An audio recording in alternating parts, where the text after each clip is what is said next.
Boa tarde para todo mundo mais uma vez. Os sobreviventes, não é isso?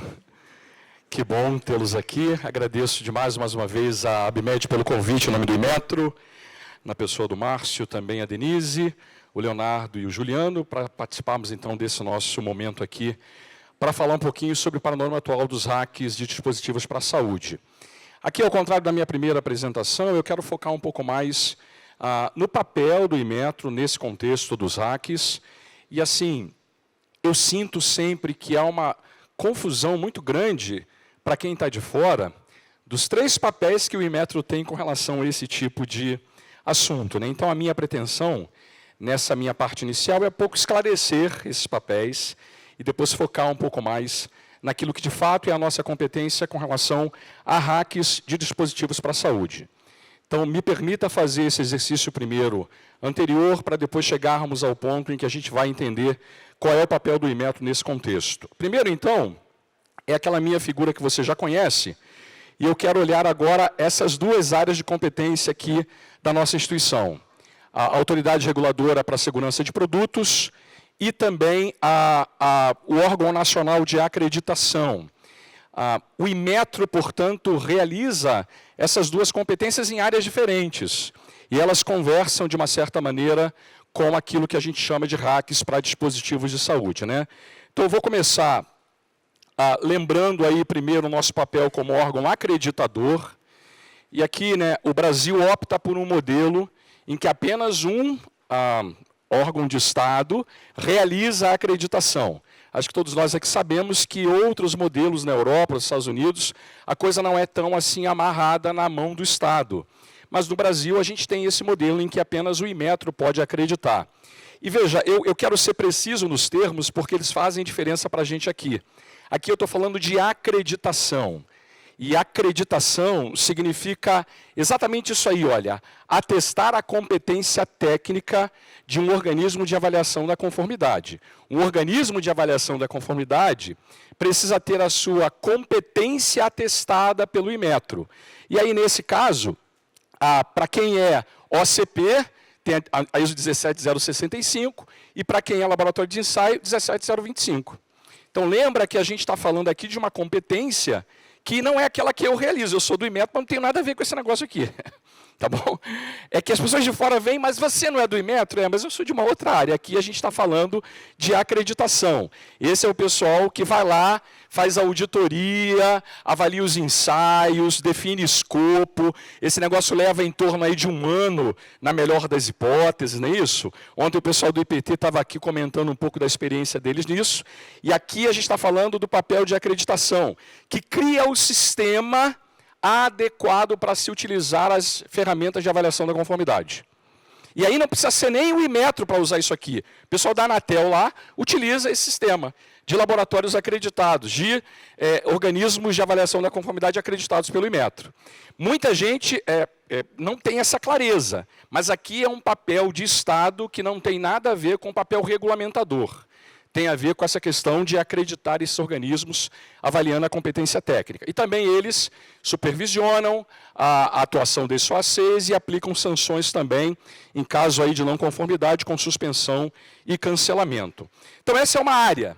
E a gente hoje na área de saúde, né, temos 25 OCPs acreditados pelo Inmetro, com 26 laboratórios. E aqui eu não estou pensando nos escopos para cada um desses OCPs e laboratórios, tá? De maneira geral. Eu sei que a gente tem aqui uma concentração muito grande na região sudeste e, portanto, é um problema aí também para ser enfrentado. A infraestrutura da qualidade voltada para essa área também é, talvez, na minha visão, posso estar equivocado, reduzida. Mas ela não tem se transformado, na minha visão, um gargalo para a realização da atividade de avaliação da conformidade. Mas esse é o que a gente tem no cenário atual. 25 OCPs e 26 laboratórios. Tá bom? Então, isso aqui é a primeira área de atuação. E eu queria só lembrar que a acreditação é uma área importante para dar condições para tudo mais que a gente vai conversar na sequência. Um outro papel que a gente tem é que o Inmetro também é um órgão regulamentador de segurança de produtos e serviços. Então, o mesmo órgão que acredita, também regulamenta, é isso mesmo, senhores. É isso. Ou seja, a gente também tem um papel regulamentador.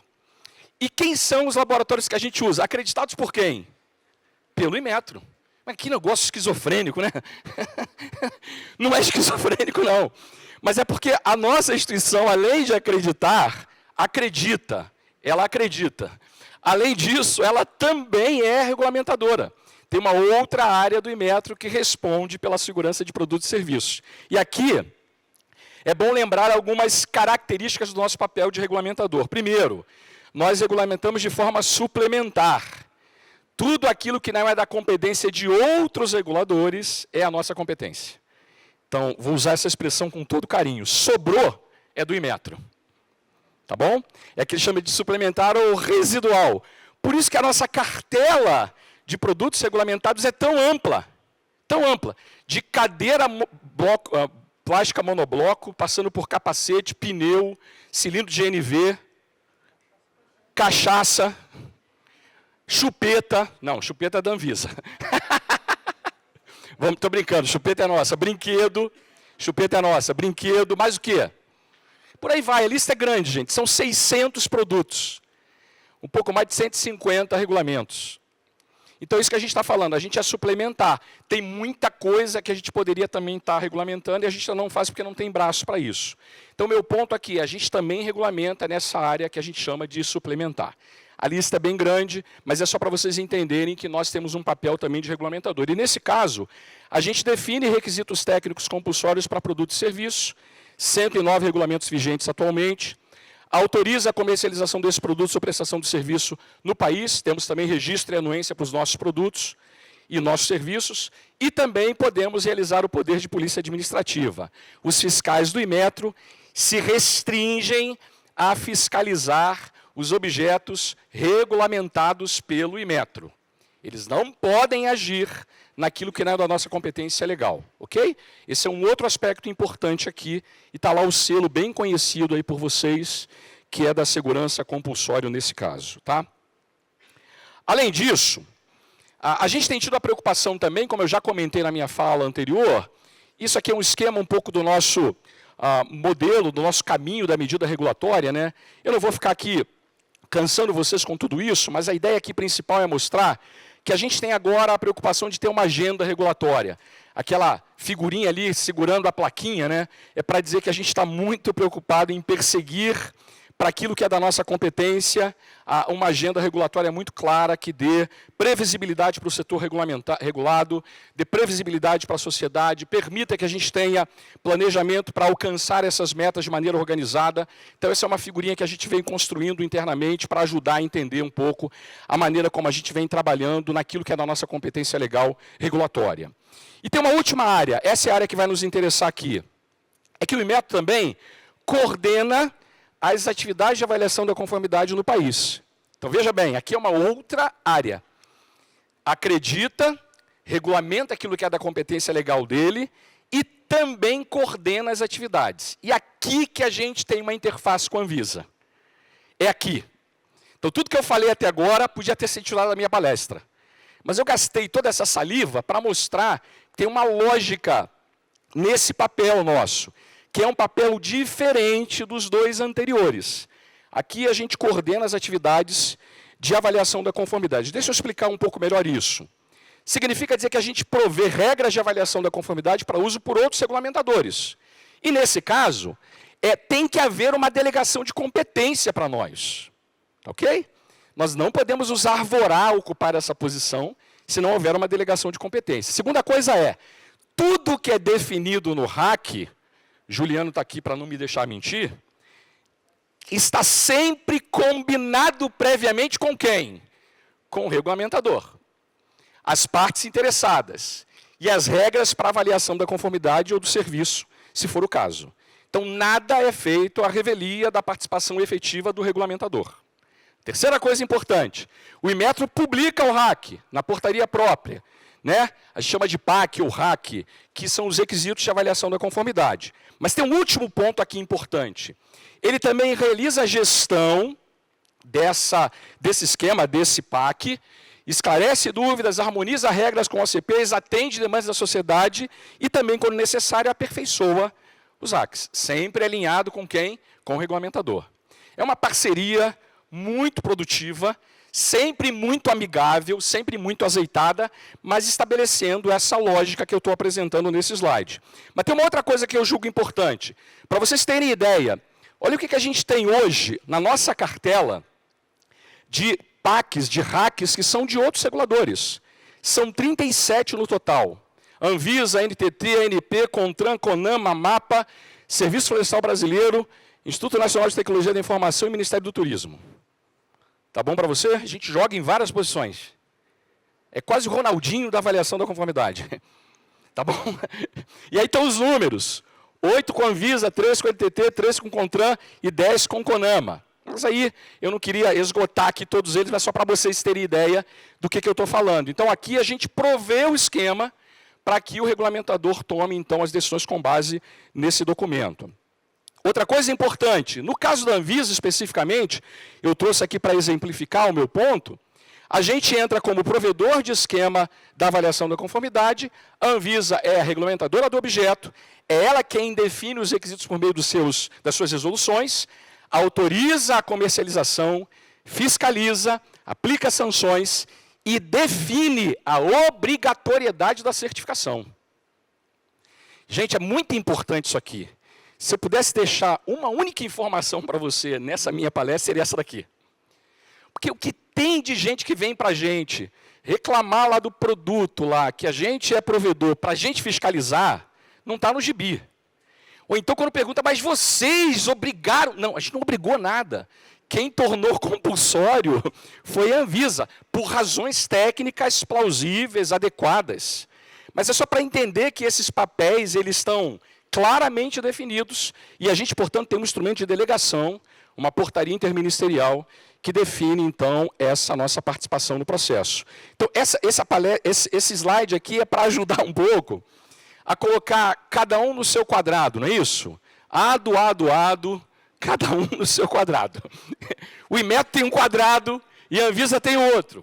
Eles conversam muito entre si, mas a responsabilidade de cada um está definida por essa portaria interministerial e por esse conjunto de informações que eu estou compartilhando com vocês aqui. Além disso, só para vocês terem isso como informação, quando nós consolidamos as portarias, os hacks, por ocasião do decreto 10139, um trabalho que nós fizemos durante a pandemia, remotamente, foi um trabalho assim, hercúleo mesmo. A gente conseguiu definir nas portarias consolidadas, nos hacks consolidados, esse comando. Aqui o exemplo é implante mamário. Está lá, olha o 4º parágrafo. A Agência Nacional de Vigilância Sanitária, Anvisa, cabe a definição por meio de atos normativos próprios quanto à compulsoriedade da certificação de implantes mamários. É isso, tá bom?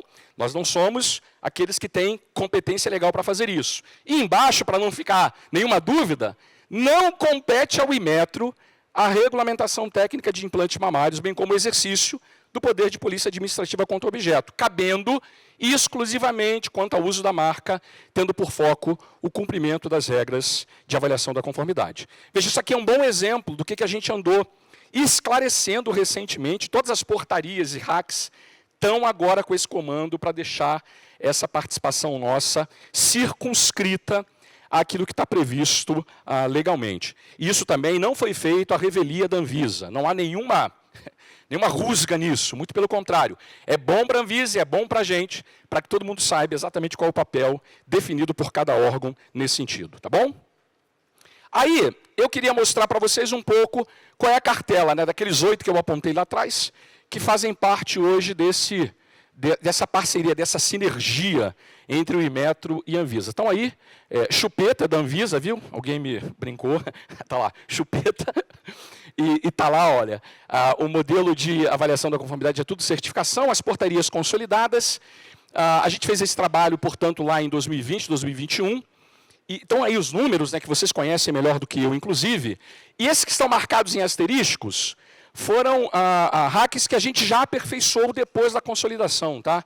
Nós andamos já fazendo um trabalho de melhoria. A portaria, por exemplo, 384 passou por mudanças pós-consolidação.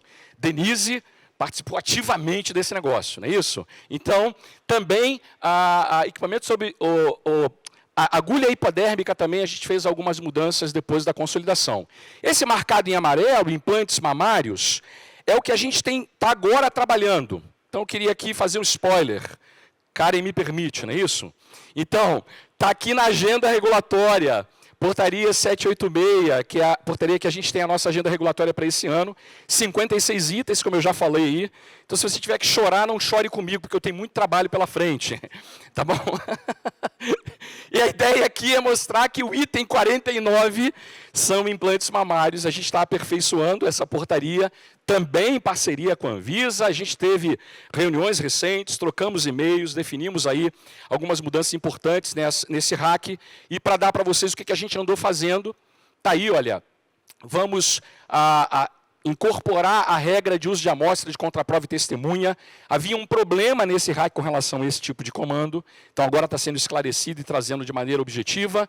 A frequência das etapas de manutenção vão passar de 6 meses para 12 meses, também uma mudança alinhada com a Anvisa, e vamos atualizar também a base normativa da versão lá 2024 da ISO. Então, há outros aperfeiçoamentos que estão previstos aí, que serão também contemplados pelo RGCP, que, como a gente já falou, está entrando agora em consulta pública. Então, esse é um bom exemplo de como isso acontece na prática, e o que vai acontecer na sequência, né, a partir de agora. Depois das reuniões, a gente alinhou o texto final. Recentemente trocamos um e-mail aí para fechar o texto final. Agora entra em consulta pública, está no forno. O técnico responsável está fechando o texto final. Entra em consulta pública por 60 dias. Tudo tem consulta pública, porque esse é a boa prática regulatória. Estabelecer um período de receber informações qualificadas da sociedade, dos órgãos regulados, dos entes regulados poderem contribuir. Depois a gente consolida e depois publicamos a portaria definitiva.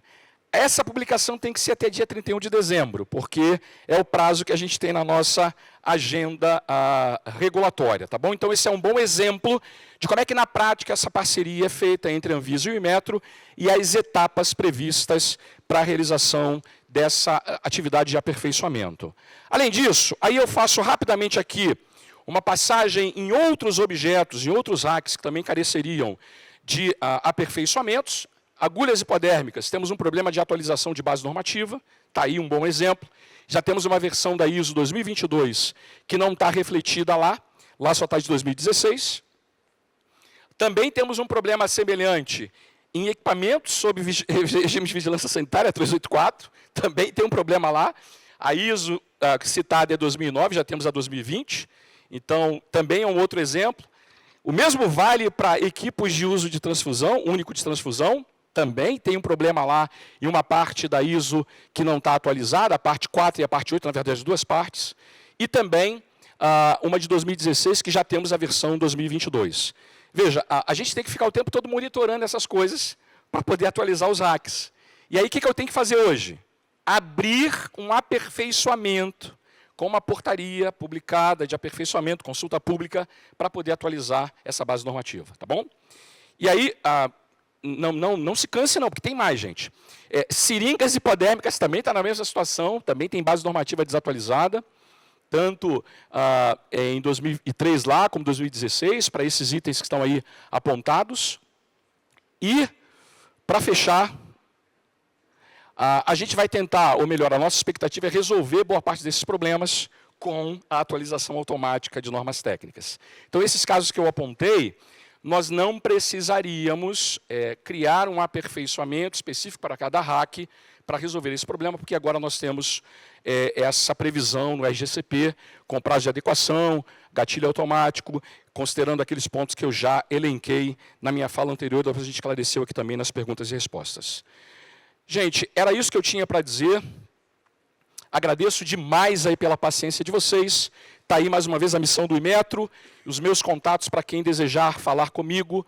E mais uma vez, muito obrigado. Bom, vamos lá. Mais segunda etapa aí, segundo tempo.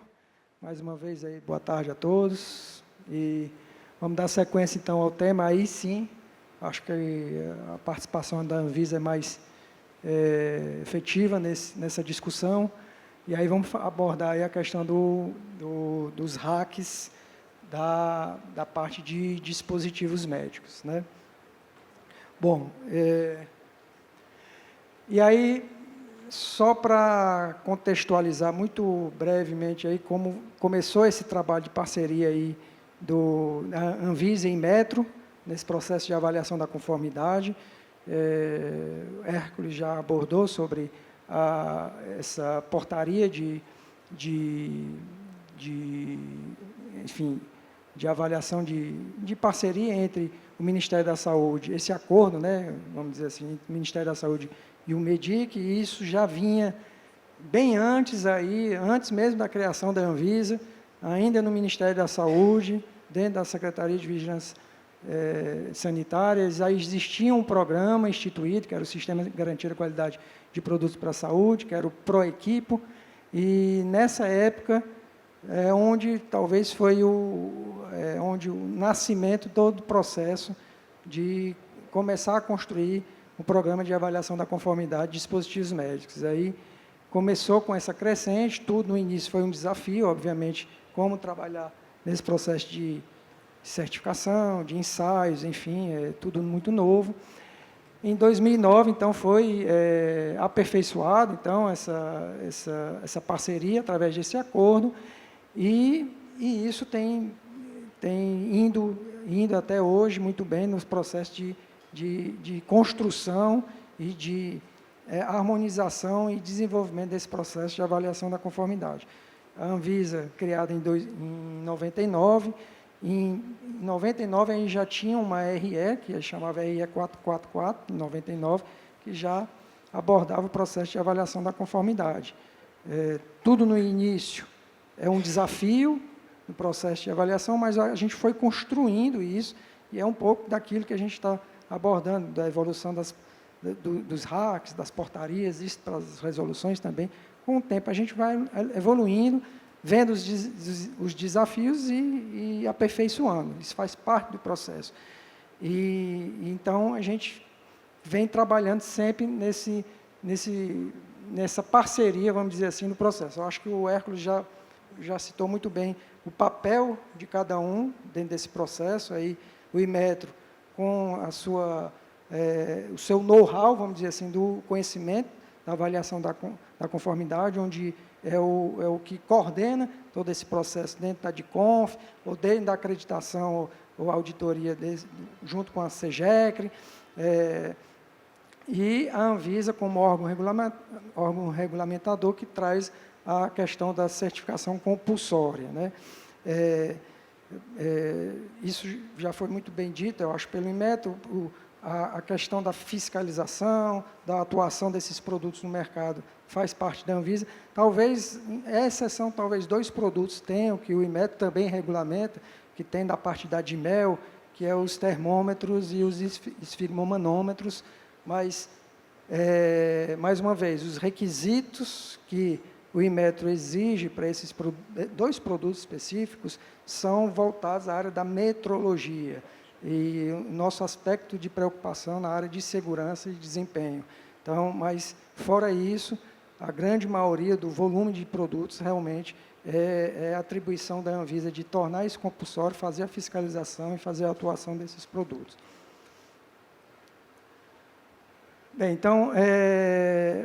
então, como já foi dito, essa parceria já vem há muito tempo. O Inmetro a Anvisa tem a função de tornar isso compulsório do processo. O Inmetro, como o coordenador de todo o programa, ele também faz o papel de acreditar os organismos certificadores de produtos, que são responsáveis pela condução do processo de avaliação da conformidade, e também dos laboratórios que realizam os ensaios técnicos, né? Isso, o Hércules já mostrou esse papel de um departamento específico do Inmetro, e fora isso, há, dentro das regras estabelecidas pelo Inmetro, acordos de cooperação mútua, e acordos, os memorandos de entendimentos, né, onde pode ser aceito, no caso, por exemplo, de dispositivos médicos, serem aceitos relatórios de ensaios realizados por laboratórios fora do Brasil, desde que, por exemplo, esse laboratório faça parte do ILAC. Então, há essa possibilidade dentro do processo de avaliação de conformidade de dispositivos médicos.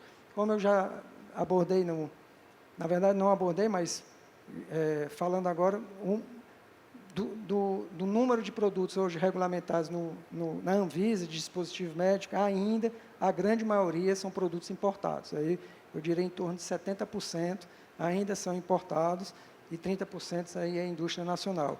Então, ainda do grande processo de avaliação da conformidade, e aí eu tenho mais propriedade para falar da área de equipamentos, a grande maioria ainda são de produtos importados, onde são aceitos relatórios de ensaios feitos em laboratórios acreditados, fazendo parte do ILAC, mas, obviamente, e aí pelas regras estabelecidas pelo Inmetro, quem tem que conduzir todo o processo é um organismo certificador de produto,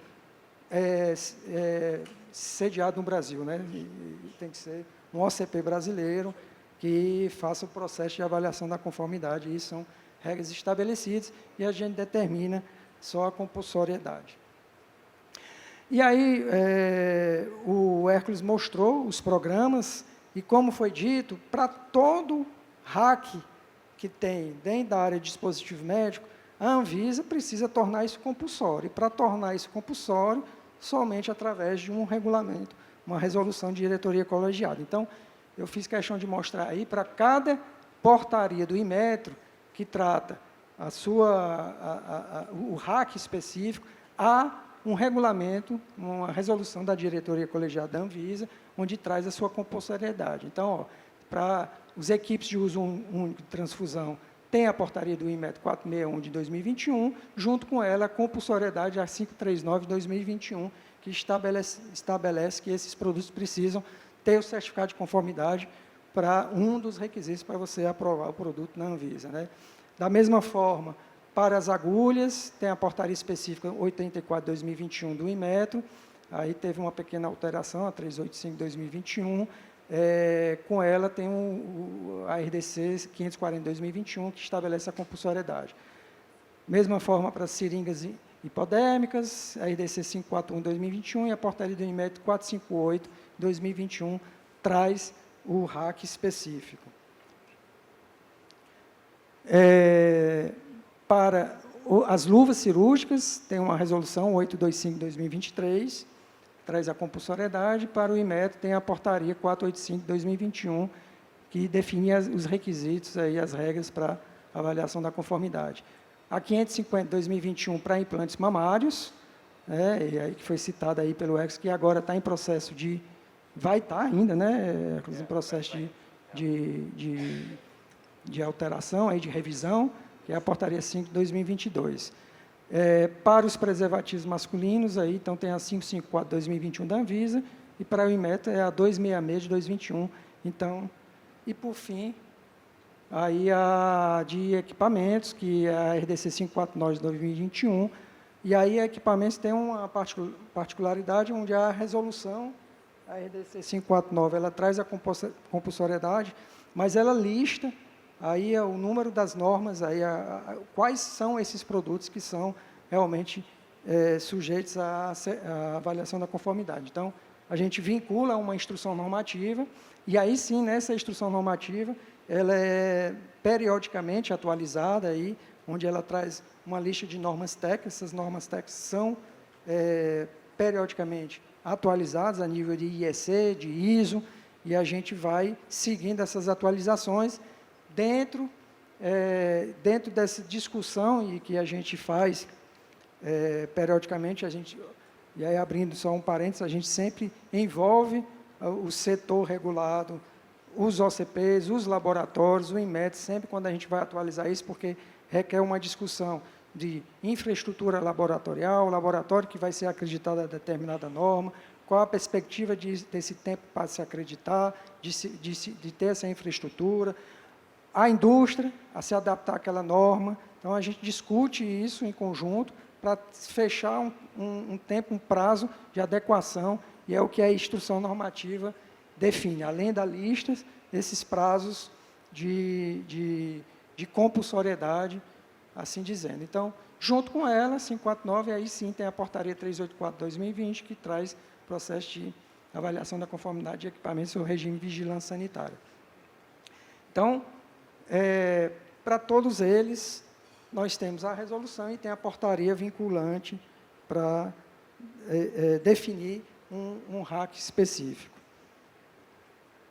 E aí, só para fim de ilustração, aí, a instrução normativa, hoje, atualmente, ela tem 86 normas técnicas, e aí eu vou falar aqui só num contexto muito geral, a principal norma de requisitos de segurança e desempenho de equipamentos médicos é a IEC 60601, mas não existe só ela, existem algumas ISOs, e essa ISO é específica para equipamentos da área de odontologia, existe, por exemplo, a 7176 específica para cadeiras de rodas, existem umas outras normas, mas a grande maioria ela é citada pela norma 60601, e a 60601 ela é definida pela norma geral, onde são os ensaios aplicados para todo tipo de dispositivos médicos, e aí a grande norma, vamos dizer, é o guarda-chuva da norma, onde se faz os ensaios de segurança, ensaios térmicos, de vibração, ensaios de rigidez elétrica, enfim, a gama é bem imensa. Existem as normas que a norma 60601 fala, que são as normas colaterais, ou seja, de alguma forma, ela atende a um grande número de produtos, mas é específica. Por exemplo, a 1.2 ela é de compatibilidade, hoje chama perturbações eletromagnéticas, né? Ensaios de compatibilidade. Existe a 1.8, essa 1.8 é específica para alarmes, obviamente para produtos que têm alarmes, tem que seguir requisitos específicos para essa norma. A 2.4 são para desfibriladores, os DEAs, os que a gente chama de desfibrilador automático externo. A 2.25 são para os ECGs, os eletrocardiógrafos. A 2.50, se eu não me engano, é berço aquecido, enfim, são muitas normas. A 2.66 é específico para aparelho auditivo, e assim vai. Então, existem normas específicas para equipamentos de imagem, de radiodiagnóstico por imagem, normas de radioterapia, normas de ultrassom, de laser, enfim. É uma gama, e essas normas, sim, que há uma discussão quase que anual, eu diria, da evolução dessas normas. E aí deixando aí já uma oportunidade para quem nunca teve essa participação na discussão da evolução dessas normas, a gente tem a ABNT hoje. A ABNT há um comitê específico, que é o Comitê Brasileiro de CB26, ela discute a evolução dessas normas, a discussão a nível de ABNT, a gente tem voto, então eu acho que é a oportunidade de todos, quem nunca teve essa oportunidade, por favor, participem na construção da evolução dessas normas. A ABNT tem o papel de internalizar, na maioria das vezes, essas normas, são normas publicadas lá fora, internalizadas, mas mesmo na construção dessas normas lá fora, a gente tem um aspecto de discutir detalhes técnicos, que às vezes passam despercebidos, e a participação aí da indústria, eu entendo que é fundamental para discutir isso, e quem tiver o interesse, qualquer um pode participar, você entra no portal da ABNT, lá na questão, no comitê específico de produtos médicos, que é o CB26, e vocês podem se inscrever lá e participar da discussão. Existem comitês específicos para cada tipo de norma dessa, eu acho interessante a participação de todos. Aí é uma ilustração assim, bem simplista do processo de certificação. Então, a Anvisa, para você regulamentar, no caso aqui, um equipamento médico, a indústria ou o distribuidor, né, ele precisa contratar um OCP, né, esse OCP ele tem que ser acreditado ao Inmetro. O OCP aí faz toda a tratativa do processo de avaliação, são vários documentos analisados, relatório de gerenciamento de risco, relatório de usabilidade, enfim. Há ensaios específicos, esses ensaios precisam ser feitos a laboratórios, aí, sejam laboratórios, obviamente, laboratórios acreditados ao Inmetro, ou laboratórios que fazem parte do ILAC.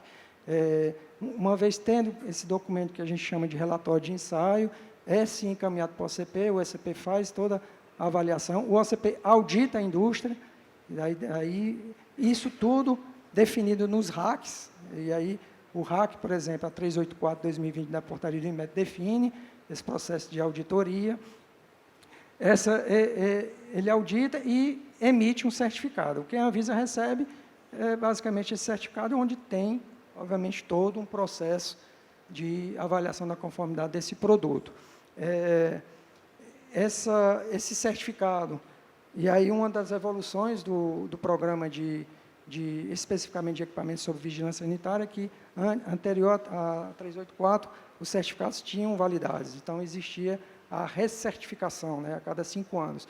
E isso foi mudado com a portaria 384, é um certificado que é válido ad eterno, que necessita, na verdade, é que se tenha a manutenção desses certificados periodicamente. E aí, cada RAC define suas regras, se eu não me engano, a 384, ela dá um prazo de até 15 meses para você fazer essa auditoria e vai mantendo esse certificado válido, condicionando essa auditoria. Essa auditoria tem uma função de, anualmente, o OCP está checando se a linha de fabricação dentro do processo produtivo realmente mantém o mesmo produto que foi certificado. Obviamente, se teve uma alteração de projeto, que seja que tenha um impacto diretamente na funcionalidade do produto, a depender do tipo de alteração de projeto, precisa ser reensaiado em alguns aspectos, e quem faz toda essa avaliação é o OCP. Na condição dessa manutenção não dar seguimento, o OCP tem a prerrogativa de fazer o cancelamento ou a suspensão do certificado.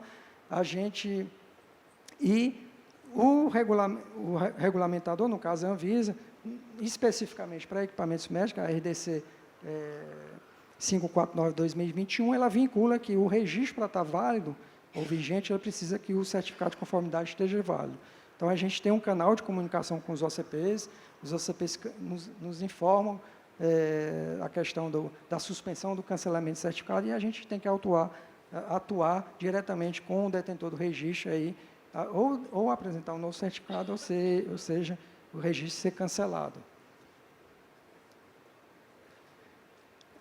Bom, aí é o ciclo aí certificatório aí, pela 384, né? Você tem o início, e aí todo o processo de início tem os ensaios de tipos, muitas vezes ensaios destrutivos, né, do processo de certificação. É aí que você emite o relatório de ensaio, isso feito pelo laboratório, e tem a continuidade, aí, como eu falei, não existe mais validade. A anterior a 384 era a cada 5 anos, começava todo o processo de ensaio. Isso agora é só você fazer essa auditoria, e aí na auditoria você tem alguns requisitos que o OCP tem que avaliar, isso tudo definido pelos RACs específicos, no caso a 384. Então, para as auditorias de equipamentos, nós temos as auditorias que são muito mais ensaios de rotinas, rigidez de elétrico, corrente de fuga, ensaios específicos dentro da linha de produção de equipamentos, isso tem que ser verificado, e aí vai fazendo essa manutenção do certificado.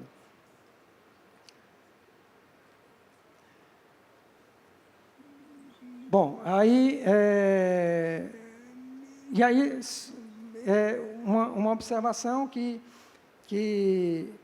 todo esse processo de desenvolvimento das normas ou discussão, a gente, obviamente, como já foi dito aqui, você nunca tem uma perfeição do processo regulatório. Você tem, às vezes, as questões das interpretações, a harmonização que precisa se ter em entendimentos. Às vezes você tem um entendimento, um requisito que um OCP entende de uma forma, outro OCP de outra. E as reuniões temáticas, ela tem esse objetivo de tentar consolidar isso e harmonizar esse entendimento.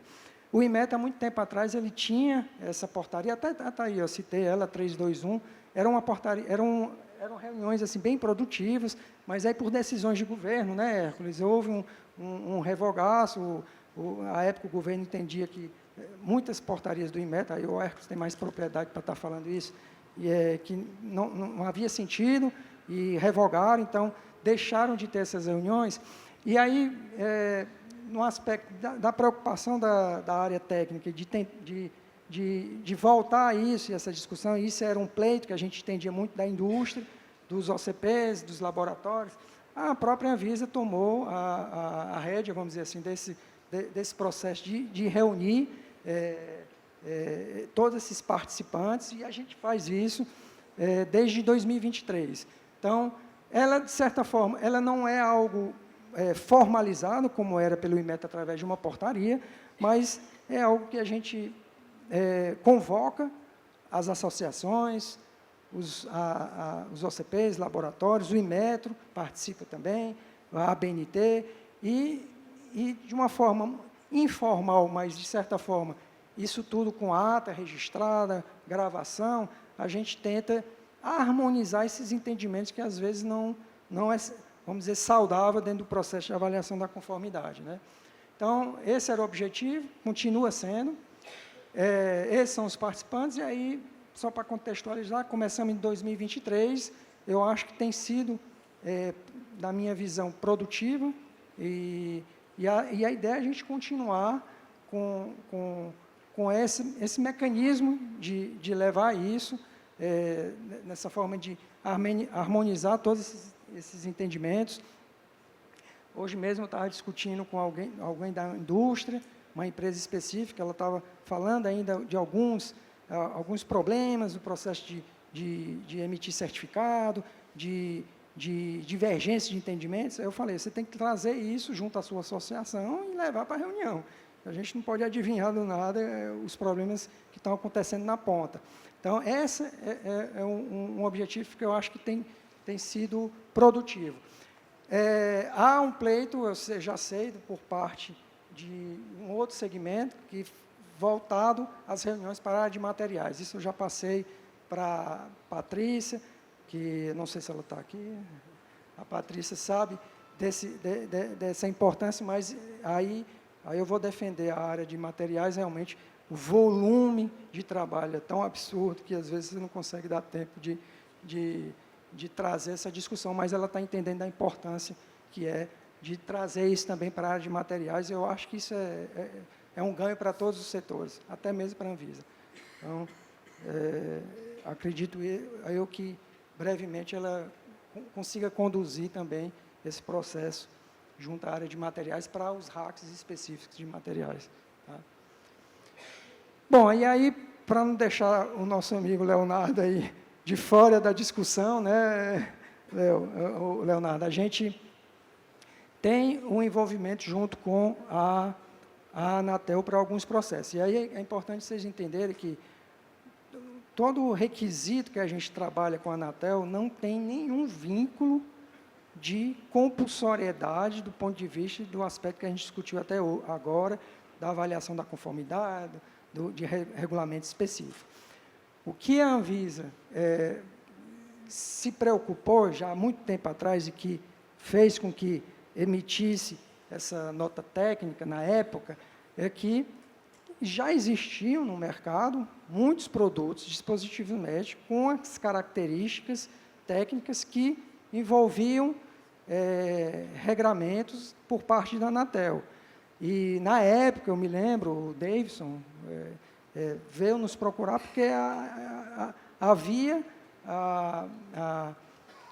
por parte da Anatel, ainda a percepção que ainda existia muitos produtos que a Anvisa regulamentava e que não estavam sendo passados pela Anatel. A gente já exigia isso, mas a gente fez uma avaliação mais, vamos dizer, rigorosa dentro do nosso processo interno. A gente emitiu essa nota técnica, esclarecendo o setor regulado da importância da avaliação, e a base da gente fazer essa exigência é simplesmente no aspecto da Resolução 848 de 2024, que trata dos desempenhos de segurança e eficácia de um dispositivo. A gente quer ter a segurança, que é aquele equipamento médico, que tem um módulo específico de Wi-Fi, de Bluetooth, que transmite dados, que esses dados são importantes, a gente tem que ter certeza que dentro do nosso país, com as especificidades da radiofrequência que tem no nosso país, garanta aquela informação. Então, dentro dessa preocupação, a gente exige para todo produto que existe esse módulo específico, que faça essa transmissão, que ele apresente, seja o certificado de homologação, ou seja os ensaios realizados que atenda obviamente, os requisitos específicos da Anatel. Tá? Então, essa nota técnica é desde 2018 e assim está sendo feito pela Anvisa. E aí, para finalizar,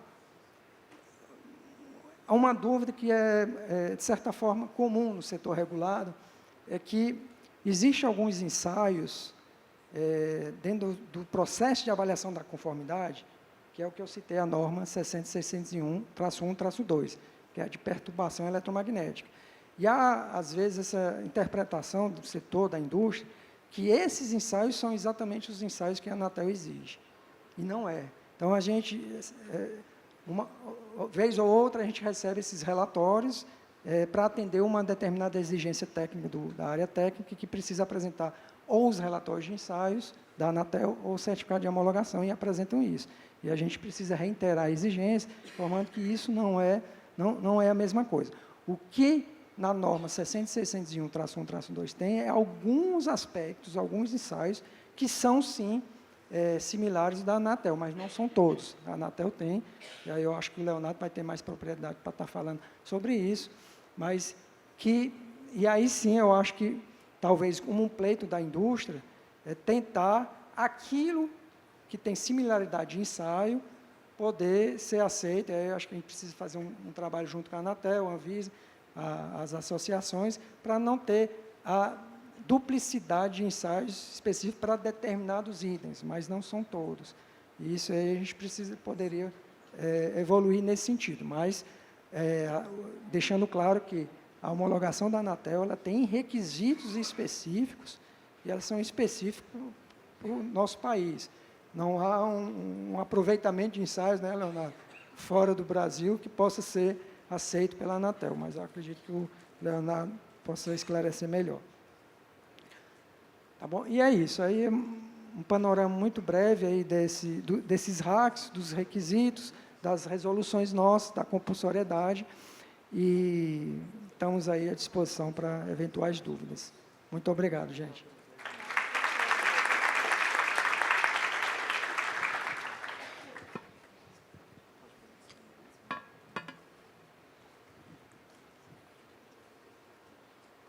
Bom, pessoal, eu não tenho uma apresentação para esse painel, até porque os colegas já fizeram uma apresentação muito rica, né, em informações, e basicamente a apresentação das informações que eles passaram são semelhantes à do programa de avaliação da Anatel, dadas as suas particularidades, no sentido de aliviar um pouco o peso que o Hércules tem. Eu tenho certeza que eles não escolheram por acaso uma pessoa que se chama Hércules, que precisaria ser o Hércules para dar conta de carregar o Brasil inteiro, né, de todos os programas de avaliação de conformidade.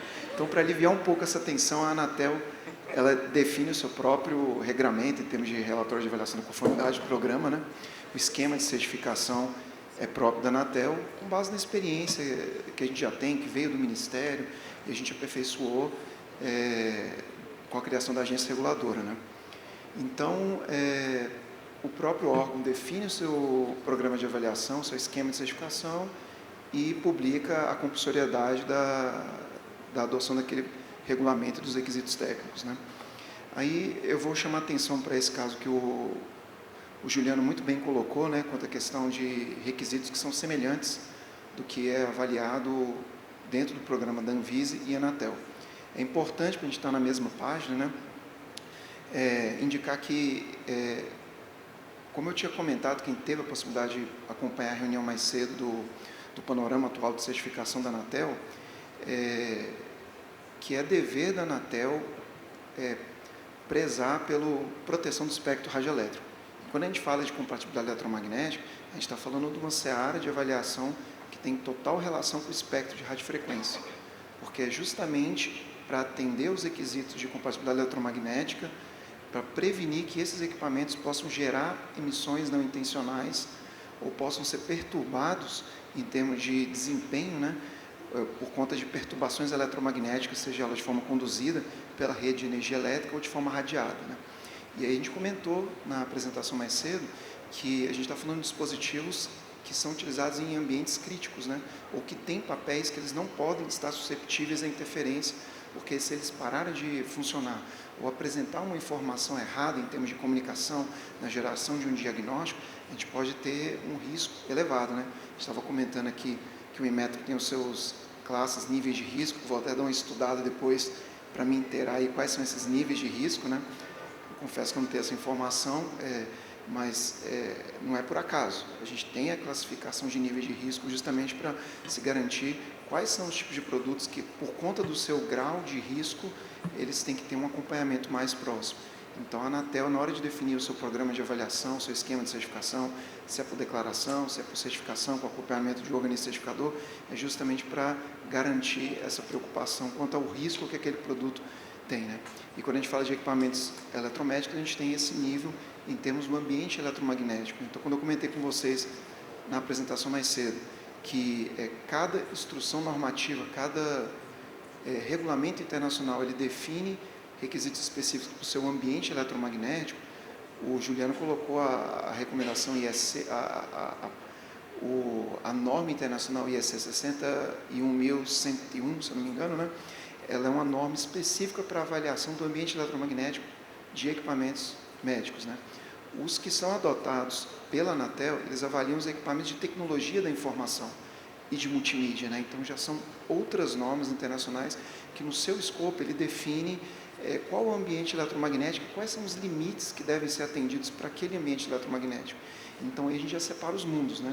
A Anatel, ela basicamente avalia os equipamentos de tecnologia da informação, que são os TICs, né? Tecnologia de informação e comunicação, e a gente tem aquele ambiente específico eletromédico, que dependendo do ambiente onde ele é utilizado, tem outros regramentos, outras normas de referência, que definem limites alternativos, ou, vamos dizer assim, compulsórios para aquele ambiente, para que se garanta que aquele produto que vai ser desenvolvido pelo fabricante, ele atende aqueles parâmetros. Então, quando uma pessoa vai desenvolver um produto, uma empresa vai desenvolver um produto, ela já identifica quais são as normas internacionais que ele deve atender para garantir aquela segurança do ambiente eletromagnético onde ele vai ser utilizado.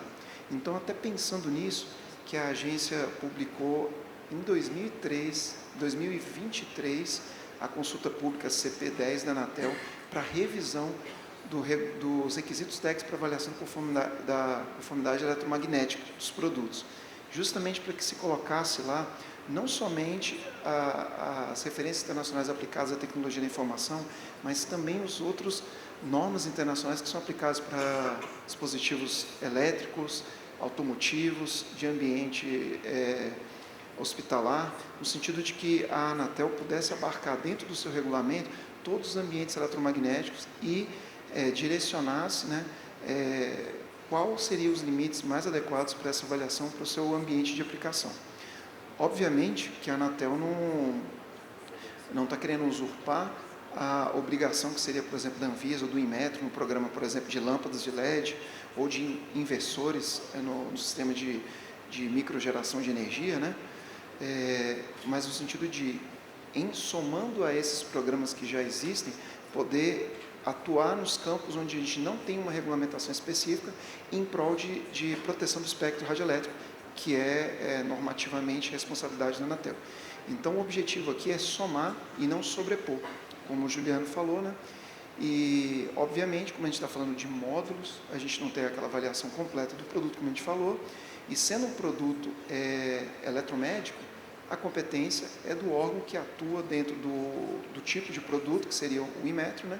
A avaliação tem que ser feita por ele, com o produto final acabado, e, obviamente, aqueles módulos de radiofrequência que são abarcados dentro da solução final do equipamento eletromédico, tem que ter a homologação da Anatel em termos de radiofrequência na sua operação como emissor intencional. Para as emissões não intencionais, que seria a compatibilidade eletromagnética, são os limites de emissão que não são intencionalmente gerados, mas que ocasionalmente são gerados por questão da engenharia, da impossibilidade de você confinar eles, que eles estejam dentro de limites aceitáveis para aquele tipo de aplicação. Aí, obviamente, a Anvisa, junto com o Inmetro, vai definir quais são essas normas, e esse programa vai ser avaliado, e a Anatel simplesmente entra na parte do emissor intencional de radiofrequência. Não sei se eu fui claro aqui para vocês, mas é para justificar ali que não é intenção nenhuma dos órgãos aqui do governo ter sobreposição, e nos momentos em que foi identificada a sobreposição, nós estamos abertos aqui para discussões dentro dos vários fóruns que tenha, para que a gente possa harmonizar e impedir que tenha essas sobreposições. Aí eu vou dar como exemplo, por exemplo,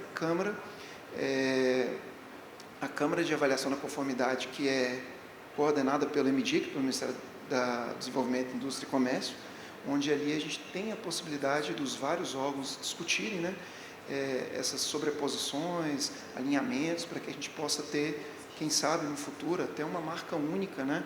Como eu comentei com vocês mais cedo, a gente tem uma marca única da CE, que ela é uma marca que já indica todos o atendimento daquele produto a todos os regramentos dos diversos órgãos, né?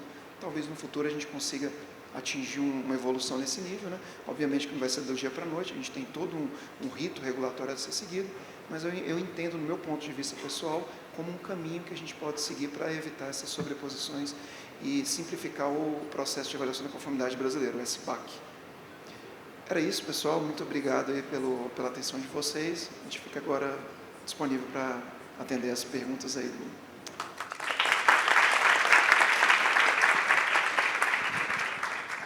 Bem, obrigada. É muito importante para o setor estar aqui com as 3 autoridades que regulamentam os produtos que estão sendo expostos nessa feira, né?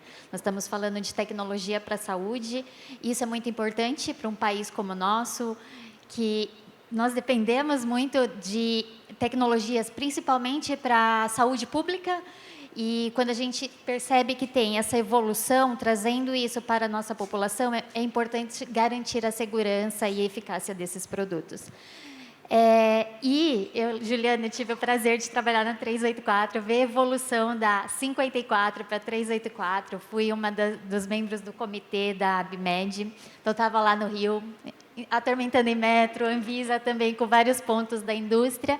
E ter essa experiência me faz perguntar agora, né, que a gente está passando pela revisão do RGCP, evoluções de outros hacks, a Anatel também.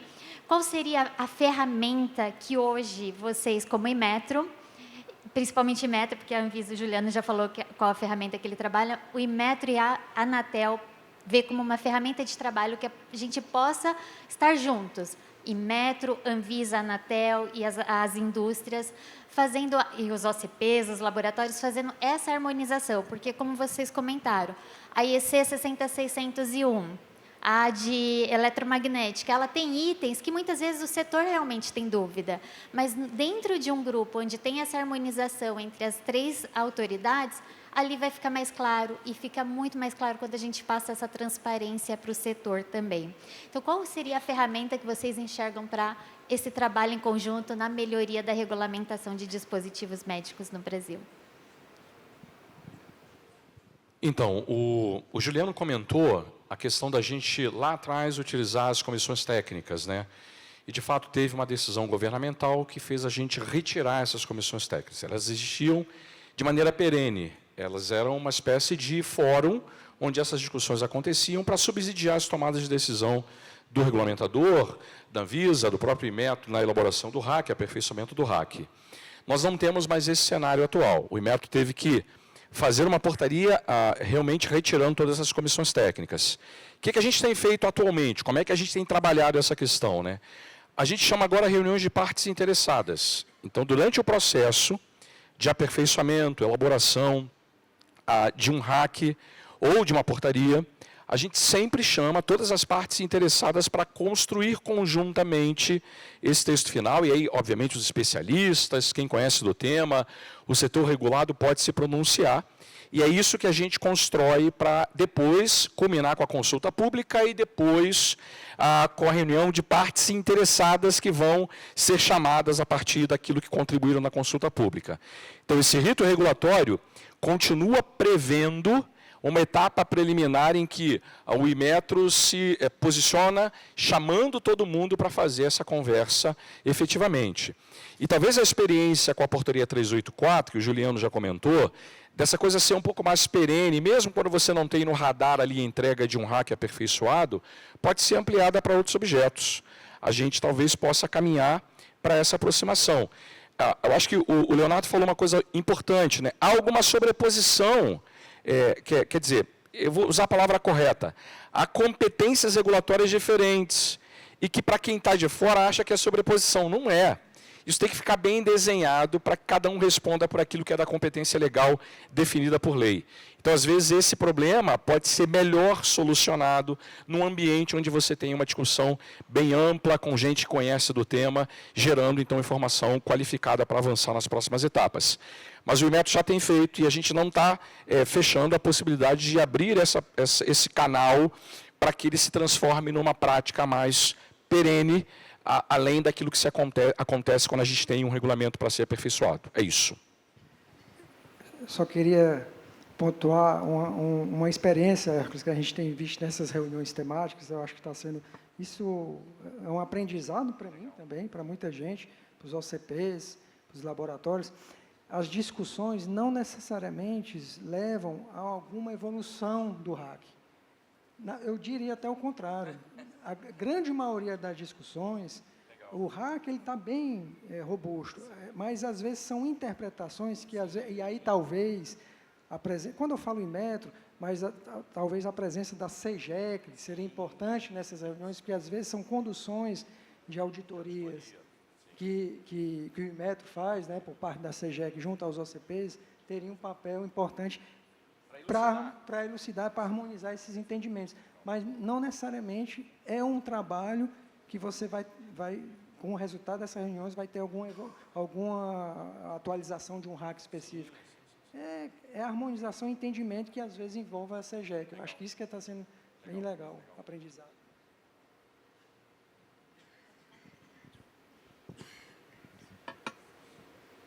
Bom, os colegas já falaram, né? Eu acho que, complementando, né? E como o Hércules comentou, a gente tem a impressão de que existe alguma sobreposição de avaliação, mas, muito provavelmente, pode ser uma interpretação equivocada do ponto de vista de quando você vai olhar o escopo de avaliação. Quando você vê item a item do que está sendo avaliado, às vezes o nome do tipo de avaliação, por exemplo, emissão, você tem ali um limite de emissão de perturbação eletromagnética, né? Gerado por um dispositivo eletromédico, ele tem níveis que são diferentes de um equipamento de tecnologia da informação, como eu comentei, né? Agora, obviamente, que se existem limites diferentes para esse tipo de aplicação, dentro do seu modelo de avaliação, tem que ser observado essas particularidades. Obviamente, se é um produto que é um módulo, por exemplo, da parte da Anatel, em que você não avaliou a parte de compatibilidade eletromagnética, o processo do Inmetro ele é complementar ao que a Anatel faz. A Anatel fez a avaliação da emissão intencional, como eu comentei, mas essa parte do ambiente eletromagnético, dos limites que aquele produto deve atender, eles têm que ser muito bem endereçados pelo órgão competente para avaliação daquele escopo de produto, legalmente estabelecido pela lei, como o Hércules comentou. Então, eu entendo que em discussões, em fóruns de comunicação, independente de qual seria o fórum, a participação dos órgãos envolvidos naquele escopo de produtos é essencial para que a gente possa deixar claro para a sociedade, né, o que é a atuação de cada órgão e por que essa sobreposição não existe. E se em algum momento ela existir, que a gente possa identificar, e a participação de vocês é essencial nesse ponto, que vocês tenham conhecimento do produto que foi desenvolvido, para que a gente possa endereçar isso dentro de cada órgão e poder sanear essas possíveis sobreposições que venham a acontecer. Obrigado. Bem, eu teria muito mais perguntas, mas já vi a plaquinha de tempo esgotado. Mas, para um último comentário, fico feliz que existe essa possibilidade da gente trabalhar, né, todas as entidades juntos. Fico feliz, Juliana, de ver que existe a possibilidade desse grupo trabalhar também no futuro com materiais, porque realmente a portaria 384, quando você tem empresas que têm produtos que são eletromédicos e materiais, algumas vezes você se depara e fala, nossa, isso pode. Aí você lembra, não, essa está na 384, não está na portaria de seringas, agulhas, equipos e assim por em diante. Já aconteceu muito comigo isso, sabe? Falar, isso pode. Aí não pode. Então, assim, eu fico feliz de saber que a gente pode ter isso no futuro, de trabalhar nessa harmonização também. E, novamente, eu quero agradecer vocês, agradecer pelo a explicação do RGCP, né, palestra anterior. Temos bastante trabalho, RGCP, prótese mamária, aí para poder participar, contribuir e ajudar nessa evolução, né? Eu tive a oportunidade de ver antes da 54, participar da 54, 384, e a gente tem outras portarias aí e participar dessa evolução tecnológica que garanta a segurança e a eficácia da saúde da população brasileira. Muito obrigada.